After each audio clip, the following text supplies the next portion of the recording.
أعوذ بالله السميع العليم من الشيطان الرجيم. بسم الله الرحمن الرحيم. الحمد لله رب العالمين الرحمن الرحيم مالك يوم الدين.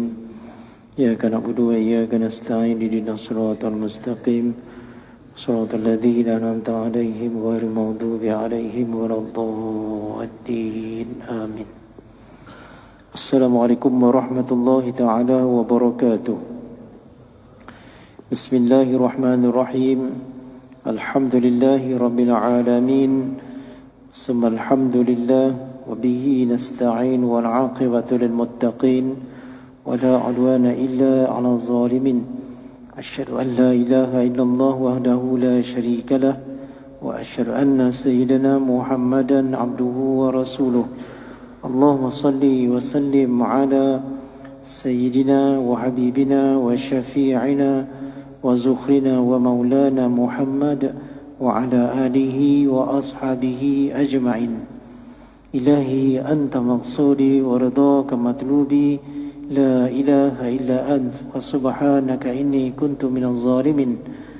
اللهم يسر ولا تعسر يا كريم وتمم بالخير.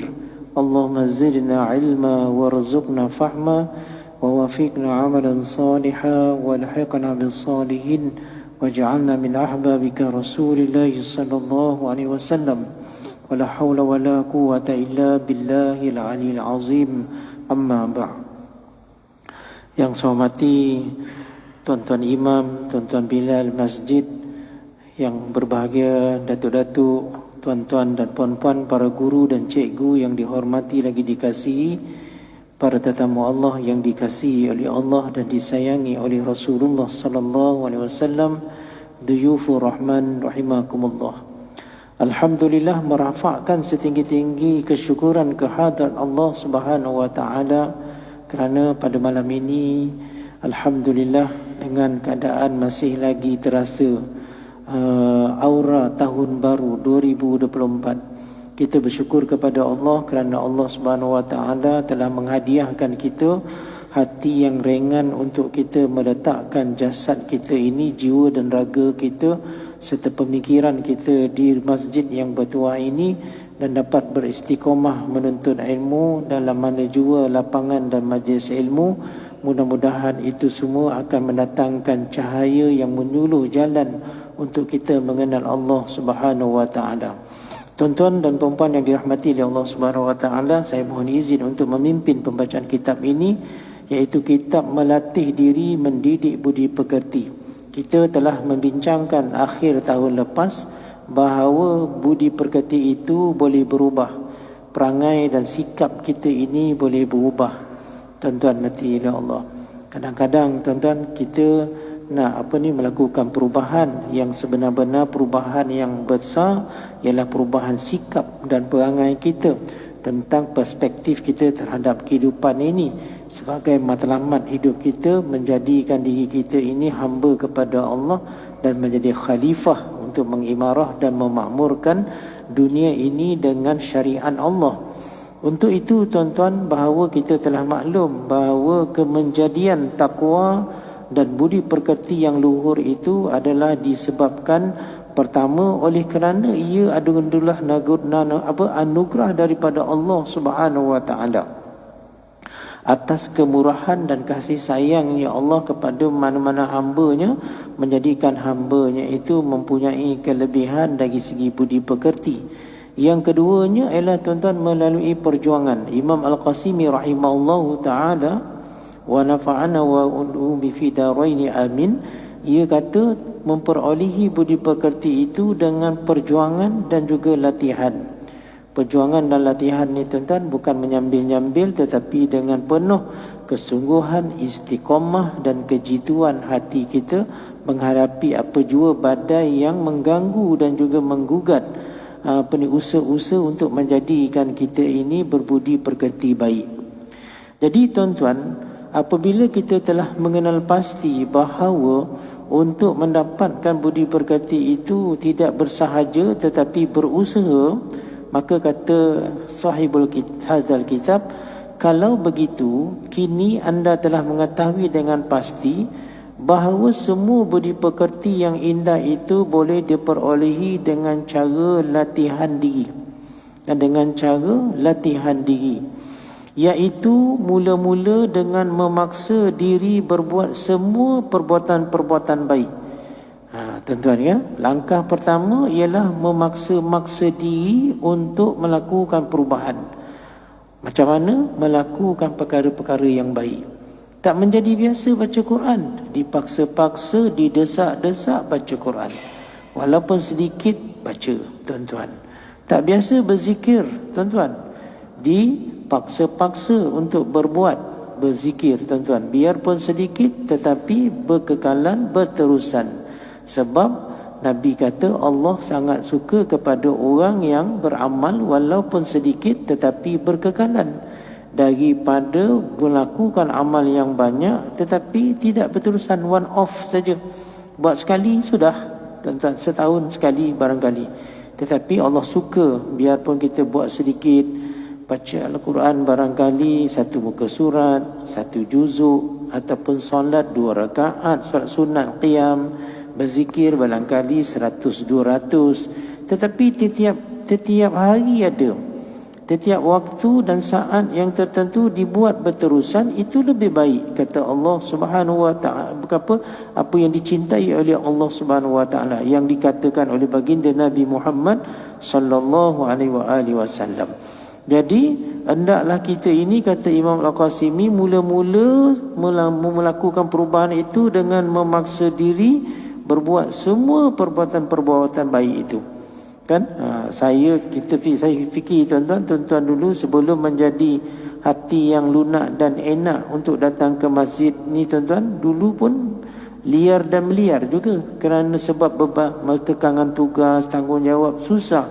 Tetapi tuan-tuan, dengan memulakan memaksa pergilah kan, jadi lama-lama tuan-tuan menikmati keindahan dan keseronokannya itu, maka ia tuan-tuan berkali-kali dan akhirnya tetap dan mantap, sehingga lama kelamaan katanya ini menjadi tabiat, menjadi satu perkara yang lazim, biasa.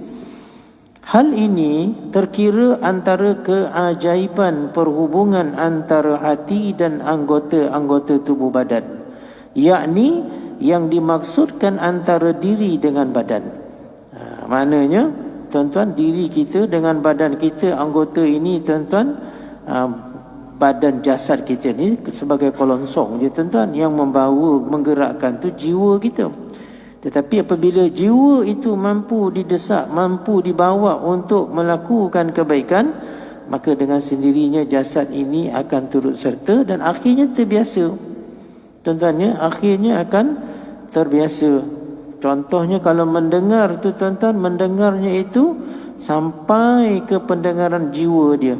Kalau dia melihat itu sampai penelitian jiwa dia. Kalau dia membau itu harumannya sampai menusuk kalbu jiwa dia. Akhirnya tuan-tuan, dia dapat membezakan manakah yang hakikat, mana yang palsu dan dusta. Maka tiap-tiap sifat yang timbul di dalam hati mestilah membawa pengaruhnya ke atas anggota. Kan? Sudah tentulah tuan-tuan, hati kita ini apabila ianya menjelmanya hati itu dengan sifat nurani yang baik, berkehendak kepada sesuatu yang baik dan elok, maka itu akan mempengaruhi ke atas anggota-anggota. Kemahuan hati untuk pergi ke masjid, akhirnya kaki melangkah pergi, tangan menghayun menggerakkan diri, tuan-tuan, badan kita tuan-tuan mengangkatkan jasad ini untuk pergi ke masjid sebagai contoh, sehingga tiada syak lagi bahawa semua anggota tidak akan bergerak melainkan menurut kemahuan hati, kerana hati itu raja. Begitu juga setiap perbuatan yang berlaku pada anggota-anggota terkadang-kadang terpengaruh pula pada hati. Tuan-tuan, perbuatan-perbuatan yang di luar ini juga, jasad kita yang zahir ini juga kadang-kadang tuan-tuan mempengaruhi hati. Dan biasa Hati terpengaruh dengan apa ni, dengan anggota kita. Kan? Contohnya tuan-tuan, kita menyentuh sesuatu, contohnya kita merasa sesuatu. Katakanlah kita merasa sesuatu daripada lidah kita, daripada tak nak makan, tersentuh makanan dengan ujung lidah, akhirnya membuka selera, hati kata makan je lah. Contoh tuan-tuan mati, ya Allah. Kan? Samalah tuan-tuan, sepertinya bila kita mendengar sesuatu pendengaran yang selama ini tidak tersinggung, tak bergegar hati, tetapi kali ini mendengar dengan teliti, akhirnya memasukkan pendengaran itu dalam hati, maka hati berubah dengan pendirian yang tertentu. Tuan-tuan, sebab itulah kalau kita tuan-tuan tengok sejarah perubahan tokoh-tokoh yang hebat, tuan-tuan ya, adalah kerana meneliti pendengaran sesuatu bunyi, ataupun meneliti pendengaran sesuatu bacaan, ataupun melihat dan menengok sesuatu peristiwa kejadian, ataupun tersentuh dengan sesuatu sentuhan, tuan-tuan. Sebagai contohnya yang mudah, tuan-tuan, yang sering disebut oleh para asatizah, Sayyidina Umar ibn Al-Khattab radhiyallahu an. Kan? Bukan tak biasa dia dengar bahawa cerita-cerita tentang Nabi Muhammad sallallahu alaihi wasallam. Tak biasa dengar, tuan-tuan ya. Tetapi ianya tidak diambil pertimbangan untuk difikirkan benar ataupun tidak, kerana terlindung oleh kerana amarah dan juga emosinya. Tuan-tuan mati ya Allah. Akhirnya dia antara orang yang bercita-cita untuk membunuh Nabi SAW, Sayyidina Umar ibn Al-Khattab radhiyallahu an, sebelum Islamnya, tuan-tuan. Dan dia menegah mana-mana orang yang mengikut Nabi Muhammad, dan akan bertindak dengan membunuh siapa yang mengikut Nabi Muhammad. Sehinggalah diberitakan bahawanya kepadanya itu bahawa adik dia sendiri mengikut Nabi Muhammad, adiknya dan suami dia memeluk Islam ikut Nabi Muhammad sallallahu alaihi wasallam. Maka dengan marah yang meluap-luap ni, tuan-tuan ya, dia telah memburu adiknya sampai pergi ke rumah adiknya. Bila sampai hampir menerjah masuk ke rumah adiknya, maka terdengarlah adiknya bersama dengan suaminya membacakan Al-Quran surah Taha. Tuan-tuan hati ya Allah. Dan dia mengamati bacaan itu. Tuan-tuan hati Allah. Dia mengamati, bila dia mengamati bacaan itu, dia membuka hatinya untuk menerima kemasukan apa yang didengar ni tadi, dan dia membuat penelitian dan juga penilaian. Yang dibaca ini adakah syair-syair karangan oleh orang perseorangan yang biasa dideklamasikan semasa hari tamasya syair. Mana-mana syair yang hebat digantung di dinding Kaabah, tuan-tuan. Tapi pada pengamatannya, ini bukan kata-kata yang dibikin oleh manusia. Kata-kata ini kata-kata yang mempunyai aroma mukjizat, kebesaran dan keagungan Allah yang Allah berikan kepada kekasihnya, iaitu mukjizat Al-Quran, yang sampai hari ini kita bukan saja dapat menyentuh, tetapi dapat menghirup dan menikmati apabila mana kita membaca, tadabbur, tafakkur dan tazakur dengannya. Maka Sayyidina Umar, tuan-tuan, apabila masuk intipati surah Taha yang awal itu ke dalam jiwa raga pemikirannya, maka ianya tetap merubah hatinya. Daripada bibit-bibit itu, maka dia, tuan-tuan, pergi bertemu dengan Nabi SAW dan bersyahadatain di tangan Rasulullah SAW, yang ketika sebelum itu, tuan-tuan ya, dia bercita-cita membunuh Nabi SAW, tetapi realiti pada hari ini, sejarah silam telah memaklumkan kepada kita, dan kita menyaksikan pada hari ini bahawa beliau yang dihormati, yang dijanjikan dan digembirakan dengan syurga ini, berada di sebelah jasad makam kubur baginda Nabi Muhammad sallallahu alaihi wasallam. Tuan-tuan mati Allah, menjadi semangat kepada kita ni tuan-tuan. Kita alhamdulillah tuan-tuan kan, kita ini mudah-mudahan berada di landasan yang benar, landasan yang lurus, jalan yang betul tuan-tuan. Tetapi cabaran sentiasa ada. Kadang-kadang tuan-tuan terjatuh juga, terkelicik kita juga. Tapi Nabi Allah Subhanahu Wa Taala diajak oleh Nabi sallallahu alaihi wasallam ada solusinya. Kalau berlaku macam tu, apa nak buat? Kembali bertaubat kepada Allah Subhanahu Wa Taala, kerana Allah Subhanahu Wa Taala Maha menerima taubat. Yang menutup pintu taubat kita sendiri dengan enggan masuk ataupun menerpa ke depan pintu tersebut, pilihan kita. Sedangkan Allah Subhanahu Wa Taala membuka pintu taubat seluas-luasnya. Apatah lagi ada saat-saat dan masa-masa yang tertentu lebih luas lagi dibukanya pintu-pintu taubat, supaya manusia ini, kita ini hamba Allah Subhanahu Wa Taala dapat kembali kepada Allah. Muslimin dan muslimat yang dirahmati oleh Allah Subhanahu Wa Taala, jika anda telah maklum ataupun telah faham dan mengerti bahawa budi pekerti yang baik itu ada kalanya berlaku menurut tabiat dan fitrah, ada kalanya dengan melatih diri dengan perbuatan-perbuatan baik, dan ada kalanya pula dengan mencontohi perbuatan-perbuatan baik orang ramai dan bergaul dengan mereka, kerana mereka itu adalah kawan-kawan yang menuntun ke jalan kebaikan. Sering pula sesuatu tabiat itu mempengaruhi tabiat yang lain. Dalam kejahatan ataupun kebaikan sama berlaku. Tuan-tuan, perbuatan yang baik punya pengaruh yang tertentu untuk kita menurut yang baik-baik. Sebaliknya, ia juga perbuatan yang jahat juga mempengaruhi hati-hati tertentu untuk berbuat jahat atas pengaruhnya. Namun kita ini diberi pilihan, nak buat yang baik ke nak buat yang jahat. Nak buat yang baik dipersilakan, nak buat yang jahat dipersilakan. Tapi kena tahu kesan apabila kita membuat pilihan tersebut, kan? Bahawa membuat baik itu balasannya syurga, berbuat jahat itu balasannya neraka. Pilihlah mana nak pilih ni, tuan-tuan mati Allah. Selama mana kita masih lagi boleh memilih. Tapi apabila mana kita dah ditamatkan masa untuk membuat pilihan, maka pada ketika itu tiada pilihan. Bila tak ada pilihan, apa yang terjadi?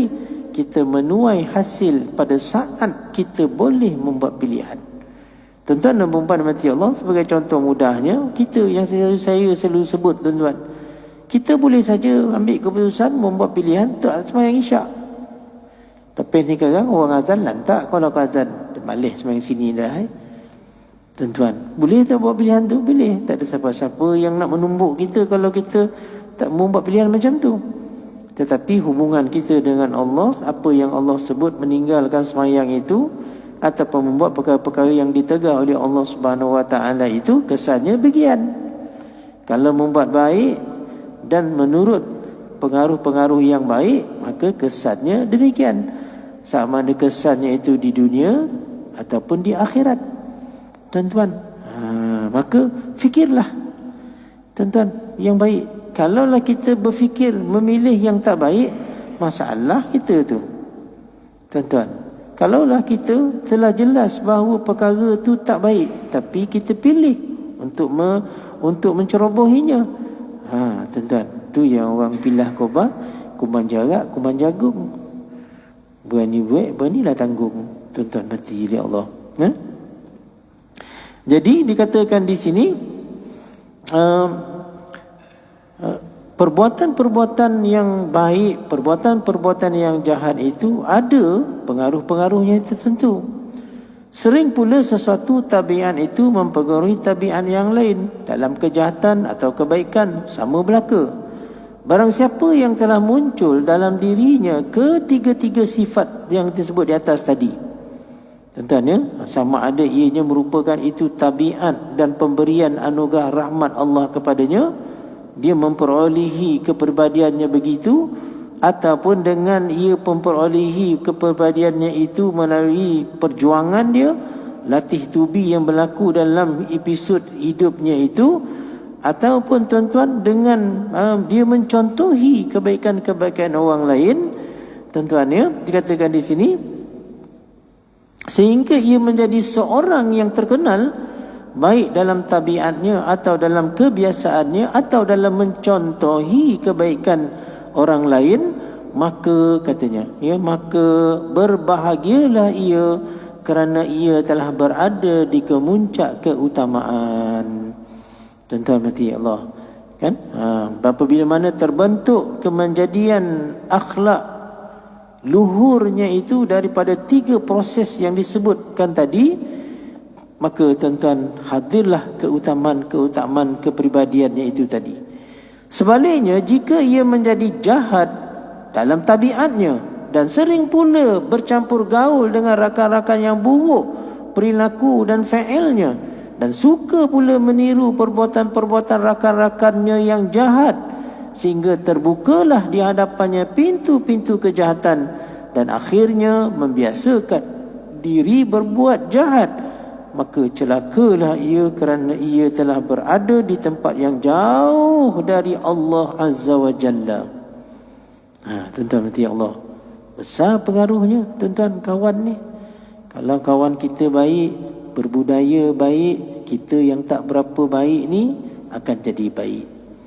Kalau kita kawan dengan orang yang jahat, kita tuan-tuan tidaklah sejahat mana, tapi oleh kerana kawan, maka kita akan jadi lebih jahat daripada kawan kita yang jahat tu. Boleh jadi tuan-tuan mati oleh Allah kan, kerana lumrah manusia begitulah tuan-tuan. Sebab manusia ni adalah makhluk yang mempengaruhi dan dipengaruhi, terkesan dan mengesankan. Tuan-tuan mati oleh Allah. Sebab apa?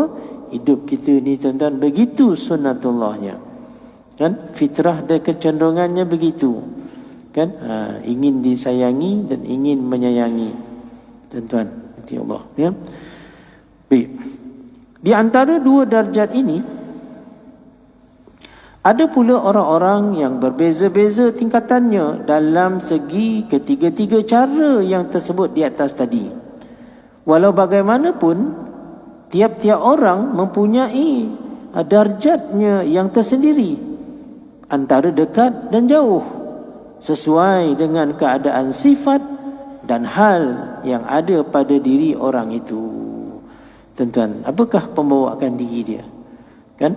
Pembawaan dirinya itu bagaimana dia menetapkan pendiriannya, dan kejelasan tentang ketetapan pendiriannya itu nak dibawa dalam mood kesungguhan, tuan-tuan, dan cekal untuk menghadapi apa juga dugaan dan badai tribulasi yang dikenakan atasnya, untuk menggagalkan dirinya itu yang telah mengambil keputusan untuk mengislahkan diri. Tuan-tuan kan, apabila manusia ini ingin melakukan kebaikan, meninggalkan kejahatan, iblis dan syaitan tak duduk diam tuan-tuan. Dia akan mengasut, mengelirukan. Akhirnya tuan-tuan, kita tak sampai kepada maksud nak melakukan perubahan diri sempena tahun baru 2024. Tuan-tuan mati Allah ya. Samalah seperti contoh mudahlah tuan-tuan ya. Satu orang ni pergi haji. Oleh kerana saya tuan-tuan ada kesempatan mengajar masa kursus asas haji, jadi orang yang pergi haji ni masa minum kan dia datang menceritakan pengalaman dia. Kenapa tuan haji datang dah pergi haji dah? Saja Ustaz suka menghadiri majlis majlis kursus asas haji ni. Dia pun cerita pengalaman dia. Saya Ustaz, alhamdulillah dulu saya merokok Ustaz. Saya merokok. Saya masa pergi Mekah dulu Ustaz, saya berazam saya nak berhenti merokok. Alhamdulillah tuan-tuan, ada beberapa orang kawan saya lagi pun sama juga. Pergi Mekah haji ni nak berhenti merokok lah. Lepas ni tak ada merokok dah. Jadi alhamdulillah Ustaz, untung saya ada niat dan kehendak. Saya ada latihan. Saya buat sendiri untuk saya berhenti merokok. Dan apa yang lebih mempercepatkan proses itu ialah saya duduk dengan orang-orang sebilik itu, tak ada yang merokok, malah anti rokok. Dialah yang bagi perangsang. Akhirnya berhenti. Tuan-tuan mati Allah. Kawan saya tu gagal, Ustaz. Gagal dia. Dia cadang nak berhenti mogok. Pergi ke Mekah, tak ada bawa rokok. Rokok isapan terakhir di, katanya di KLI, dekat apa? Dekat Kelana Jaya. Masa tu Kelana Jaya lagi. Sebelum naik bas, mokok lu. Inilah rokokku yang terakhir. Faham, tuan-tuan? Tak ada. Sekotak, sebatang pun tak bawa rokok pergi ke Mekah. Tapi tuan-tuan, jumpa dengan alumni itu. Tuan-tuan, jumpa dengan grup, kan, grup Memogun nama dia. Tuan-tuan kan. Lepas tu pula mula tu tengok kawan Memogun bertahan. Sampailah satu hari dekat dia nak pergi ke kedai mana nak beli sarapan pagi, terserempak dengan Indonesia. Indonesia tu cakap, "Bapak mau rokok?" katanya. Dia pun saya tertanyalah, "Rokok apa yang kau ada?" Dia pun buka dia punya baju sweater tu, dia buka. Bersusun rokok, semua jenis ada. Tuan-tuan, pilih mana satu Pak? Zam katanya. Cakap saja berapa tu. Bagi sekotak. Tidak beli sekotak Bapak. Kita beli sekatun katanya. Ya kau katanya. Kau panggillah dan hil sekatun. Habis. Tuan-tuan mati Allah. Kan? Ada pula kawan yang meracun. Kan? Kita datang Mekah ni Syekh. Yang penting hati. Kita merokok macam mana pun, hati kita kalau ingat Allah, itu yang Allah tengok. Ya kok? Iya betul. Langsung habis. Tentang mati Allah. Kan? Tu dah. Tuan-tuan, tu jumpa kawan yang tadi masuk tadi tu lah tu. Tuan-tuan, sebab tu tuan-tuan, nikmat, antara nikmat yang besar dalam kehidupan harian kita ni tuan-tuan, apabila mana kita dapat berdampingan dan bersahabat dengan orang-orang yang baik. Tuan-tuan ya, orang tua kata, kalau kita berkawan dengan orang yang baik, kita yang tak berapa baik akan jadi baik. Tapi kalau kita berkawan dengan orang jahat, kita yang tak berapa jahat akan jadi jahat. Tuan-tuan mati Allah. Sebab orang yang jahat ni pun ada hujah-hujah akal dia. Tuan-tuan mati Allah. Itu sebabnya saya, tuan-tuan ya, ingat betul tuan-tuan, almarhum Tuan Haji Tahi Kuala Pilah tu kata, masa tu kes curian di Masjid Jami' yang Tuan Radin tu, dia tanya saya, "Tuan Kadi, orang yang mencuri duit masjid ni betul ke salah?" "Salah lah tu." "Tak, betul," katanya. Betul? Betul macam mana lah tu? Betul hutang dia katanya. Dia sebabkan dia rasa dia betul tu, sebab tu dia mencuri. Kalau dia pun khabar tak betul, dia pun tak mencuri. Tahu lama saya fikir tuan. Macam mana? Tuan-tuan, akhir dapat saya faham betul juga tu. Tuan-tuan. Kan? Orang yang buat salah tu, masa dia buat salah tuan-tuan, dia rasa betul tu. Tapi betul tu tang mana letak tuan-tuan, tang nafsu ko, tang akal ko, tang hati ko. Tuan-tuan mati Allah. Ingat selamat, lupa binasa.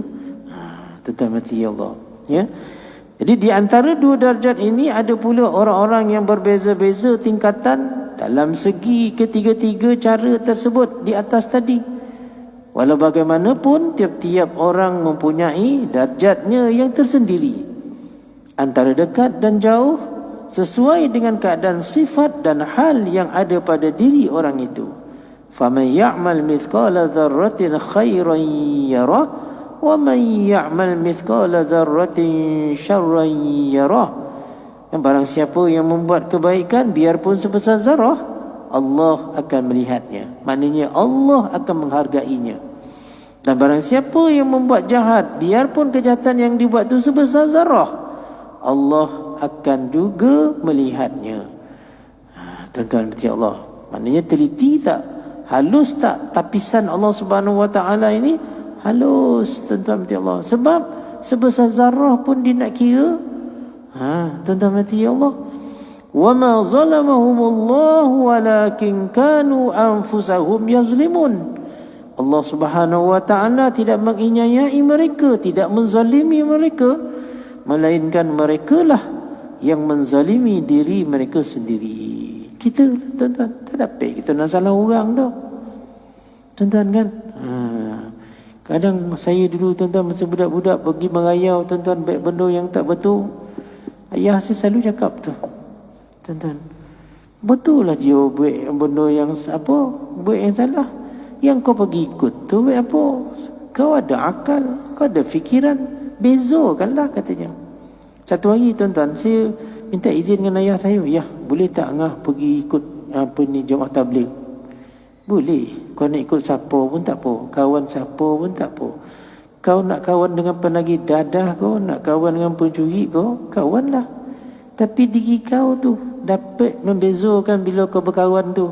Yang ni baik, yang ni tak baik. Dia ajak orang baik tak baik, fikirlah baik ke tak baik. Tapi jangan kau mengikut je. Kalau kau mengikut je, habislah katanya. Fikir. Jadi tuan-tuan, saya pun ingatlah pesan ayah saya tu. Kawan masa tu tuan-tuan, kat kampung tu kalau orang isap ganja kau ikut heroin kau tengok tu. Dia membakar dengan dekat apa kat sudu tu, apa ni mereka dengan apa lilin tu, ambil injek tu sodut, ikat ke tangannya, cucuk tuan-tuan. Sekarang dah tak ada dah mam, Sagamin tolatnya mam. Kan? Mulalah weng je tu kan. Dulu tak tuan-tuan. Saya ingat lagi tuan-tuan masa saya jaga lembu kat tepi sawah, budak kawan-kawan saya lah pergi, Min. Awak pergi buat apa tu? Kau nak cuba tak? Ui, tak ada dah. Kan dia noman kau lah. Kau nak baik-baik lah. Saya tak nak dah. Kau nak mampu lah kau. Dia tak nak mampu macam ni dah. Saya cakap tentu tuan-tuan. Termasuklah satu kawan baik saya tuan-tuan. Kan akhirnya meninggal kerana dia HIV tuan-tuan. Kan? Sama tu. Sama-sama terjun sungai. Sama-sama jaga lembu. Sama-sama menjek kok mangga. Sama-sama menjek kok kelapa. Semua tu tuan-tuan. Sama-sama mengocak. Tapi saya pun hormatlah dia tuan-tuan. Pun tak dapat nak marah dia dah. Kita nak marah, kita pun kan baik pun lah. Dia kata, kau nak baik, kau punya pasal. Tapi dia tak nak dah tuan-tuan. Kawan dengan kawan yang merokok masa jaga lembu tu tuan-tuan. Tuan-tuan, ingat lagi tuan-tuan. Dia ajak merokok, saya pun tak nak. Tak apalah. Tak boleh, tak koma cakap. Sampailah tu hari tuan-tuan, setan ni memang menyetan betul tuan-tuan kan. Saya masa tu menjaga lembu kat kebun kota. Lembu tu tersepak tong tuan-tuan, menggolek apa ni rokok 35. Ingat lagi. Siap dengan mancis tu. Kan? Line clear. Tak ada sesiapa. Line clear lah. Yang ada lembu je. Awak pun test lah sebatang rokok. Sam. Cara membakar tu pun letak rokok tu, bakar mancis, sam, ambil. Nampak sangat jahil eh. Selalu profesional pump bakar macam tu kan. Tak, ni bakar tu dah bakar ambil. Sekali sodut langsung terbelahak. Tu tak terbelahak ni tuan-tuan. Apa terbelahak ni Apa bang terbelahak ni tuan-tuan ya? Tak boleh lah tuan-tuan. Dia punya batuk terbelahak tu tuan-tuan, sampai berair mata, merah mata. Cukuplah. Tak adalah dah. Ambil balik tuan-tuan rokok tadi, kotak tu tadi, letak balik, sungkup dengan tong tu balik. Sebagi rupanya api itu punya tertinggal rokok tu. Tuan-tuan, agak api tu sumpah, siapa yang isap rokok aku terbelahak lah kau katanya. Agak kono kesih tuan-tuan kan. Saja tu tak ada lah tuan-tuan. Kan? Kadang-kadang tuan-tuan kawan saya ke kampung tu semua rokok. Tapi tak ada lah tuan-tuan. Sebab saya ingat kata ayah tu, kau fikirlah sendiri, benda tu baik ke buruk. Kalau dah tahu buruk, apa yang kau buat? Jadilah orang yang jadilah orang yang betul. Saya pun ikutlah tuan-tuan mati Allah. Muslimin dan muslimat yang dirahmati oleh Allah Subhanahu wa taala. Allah Subhanahu wa taala tuan-tuan ini menyebutkan, wa ma zalamahumullahu walakin kanu anfusahum yazlimun. Allah Subhanahu wa taala tidak sekali-kali menzalimi hamba-Nya, tetapi merekalah manusia itulah, ataupun dalam lebih dekat lagi, kitalah sendiri yang menzalimi diri kita. Bukan kita tak tahu. Tahu, tuan-tuan. Ni yang baik, ni yang buruk. Kalau dipikirkan, tuan-tuan mati Allah, kalau lah tahu baik, buatlah. Kalau dah tahu jahat, tinggalkanlah. Jadi Allah bagi pilihan pada kita. Tak dapat kita besok pada padang mahsyar besok kita nak salahkan itu, nak salahkan ini, tak ada, tuan-tuan. Sebab tu pada yaumil hisab, hari perhitungan, Allah Subhanahu wa taala menzip mulut kita. Tuan-tuan, melekatkan mulut kita. Mulut kita tak boleh bercakap-cakap, tutup. Tetapi anggota yang lain akan mempersaksikan perbuatan-perbuatan kita. Takut kita tu, tuan-tuan. Kan? Allah membisukan mulut kita. Tak dapat nak kata-kata apa-apa, tuan-tuan, tetapi tangan akan berkata-kata. Mata akan memberi persaksiannya. Kaki akan memberi persaksiannya. Mulut, anggota-anggota tubuh badan kita, tuan-tuan, akan mempersaksikan, memberi keterangan atas apa yang telah kita lakukan, sama ada baik ataupun sebaliknya. Muslimin dan muslimat yang dirahmati oleh Allah Subhanahu wa taala. Jadi untuk menerangkan cara mendidik akhlak ini, tuan-tuan, dari huraian yang lalu, kita telah mengetahui bahawa kesederhanaan dalam mendidik budi pekerti itu merupakan kesihatan jiwa, kestabilan dan kesihatan jiwa. Sedangkan menyeleweng daripadanya akan menimbulkan penyakit dalam jiwa kita, ataupun orang sebut sekarang ni stres. Demikian pula lah dengan kesederhanaan dalam tabiat badan menimbulkan kesihatan bagi badan itu, manakala menyeleweng daripadanya menjadikan badan itu ditimpa penyakit pula. Maknanya kestabilan, kesederhanaan, keberpada-padaan akan membawa keadaan yang stabil, keadaan yang baik. Tapi kalau tuan-tuan kita berlebih-lebih, melampau-lampau, ataupun tuan-tuan menyeleweng, maka dia akan mengundang padah kepada diri kita sendiri. Sebagai contohnya, kita ambil saja badan sebagai contoh. Kita berkata perumpamaan jiwa dalam mengusahakan pengubatannya dari sifat-sifat yang rendah dan kelakuan-kelakuan yang buruk dengan menggantikan tempatnya dengan sifat-sifat utama dan kelakuan-kelakuan yang molek, samalah seperti perumpamaan badan dalam mengusahakan pengubatannya dari penyakit-penyakit yang membahayakannya agar kesihatan dapat mengambil tempatnya.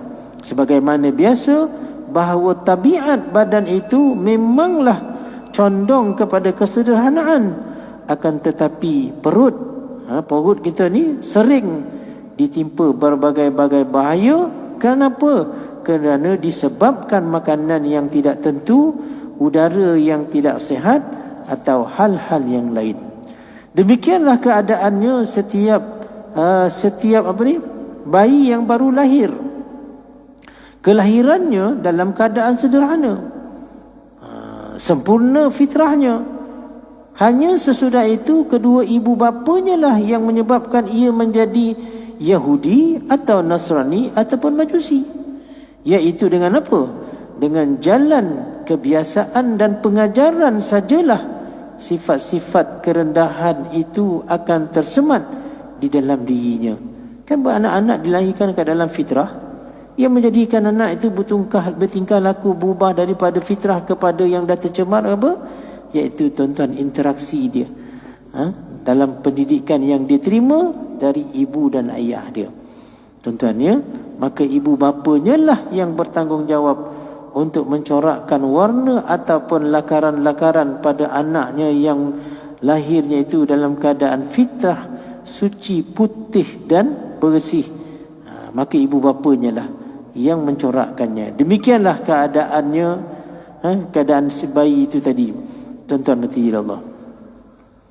Dengan jalan kebiasaan dan pengajaran sajalah sifat-sifat kerendahan itu akan tersemat dalam dirinya. Maknanya tuan-tuan, sebab itulah kita perlu mengulang-ulangkan perbuatan-perbuatan baik ini.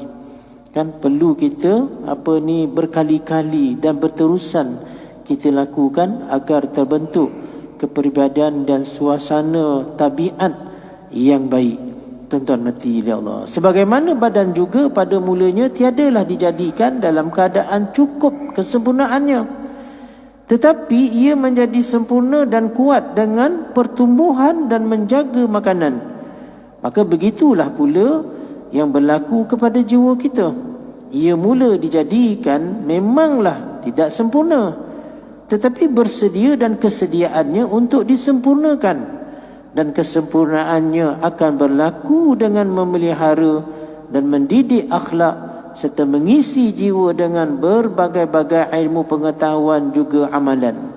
Jika badan itu sihat, maka tugas doktor hanya menentukan cara-cara dan peraturan-peraturan yang akan memelihara badan itu supaya terus kekal sihat. Tetapi jika badan itu berpenyakit, maka sudah tentulah tugas doktor ialah mencari punca penyakitnya, lalu mengusahakan cara mengubatinya supaya badan itu kembali sihat semula. Begitu pula lah halnya dengan jiwa kita ini. Jika jiwa anda bersih, suci dan terdidik, maka seharusnya lah anda berusaha untuk melindunginya dari kekotoran dan mengusahakan sumber kekuatan dan kebaikan baginya agar ia bertambah bersih dan murni.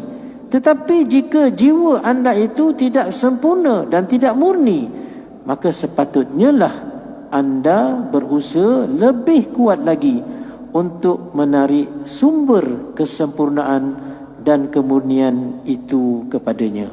Jadi tuan-tuan dan puan-puan yang dirahmati oleh Allah Subhanahu wa taala, barangkali ini satu ledakan perangsang yang diberikan oleh Imam Al-Qasimi rahimahullah untuk kita terus bertekad dan berazam seawalnya pada minggu pertama tahun baru ini.